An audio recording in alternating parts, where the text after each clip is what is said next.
soldiers were above a body mass index of 30% and our national outreach, PTSD Foundation of America, and the importance of the family getting the support that they need. So hang through this news story, and we will move along to helping some family members. You have a loved one who has served and he's struggled since coming home, or she has struggled since coming home. Maybe a spouse, might be one of your children, could be a sibling, could be a friend. We encourage you to stick around for a little bit as we talk about families and how they can be integral in helping that veteran move forward in a better way.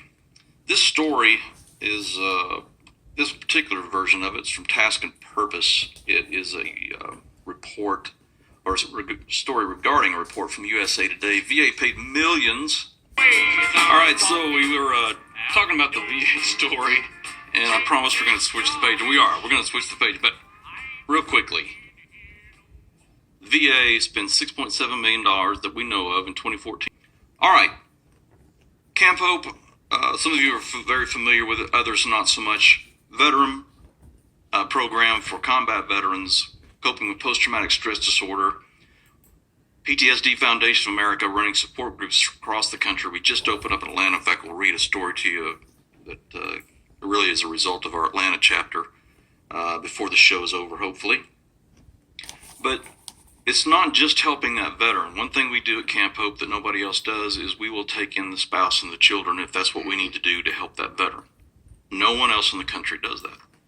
But what about that veteran and his spouse, whether they're in Houston or whether they're in Timbuktu, doesn't really matter, New York City, California. Arkansas. Yeah.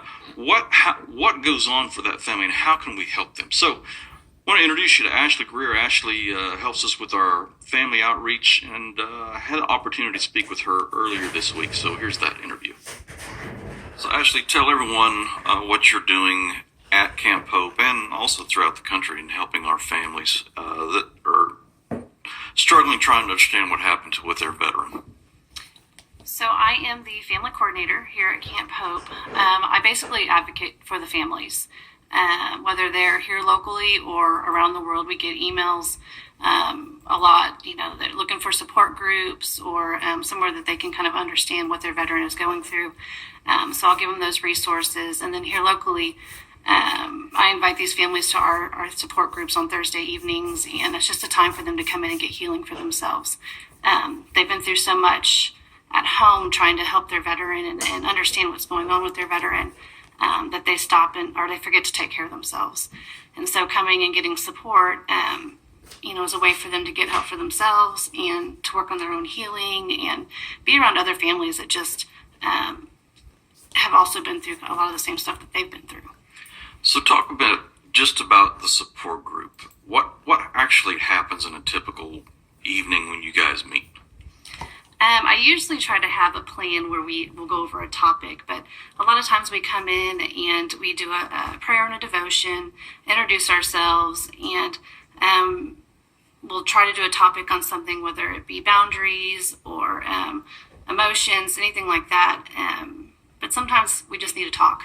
Sometimes we've had a rough day or we have a new member that is just really struggling, and so we try to allow them time to talk and just open up and maybe talk about things that they haven't ever been able to talk to that, their family may not understand or their friends may not understand, but they come into this support group and we all understand. And that's not something they've ever had before. And when we look outside of Camp Hope, because that takes up an awful lot of everyone's time involved with our organization, we get a lot of emails from family members, spouses in particular, but sometimes parents, sometimes siblings. They live, somewhere across the country, who knows where, but they feel so very much alone. What have you been able to do to show them some type of support? Where are you pointing them, or what are you encouraging them to do as they feel alone?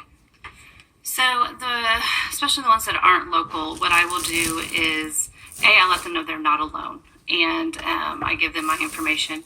But I also point them in the direction of different support groups. I send them our healing manual that we use, which has tons of information. There's a lot of online support groups as well. for especially for wives, but for families in general. And then I encourage them to seek counseling, faith-based counseling, especially ones that specialize in PTSD.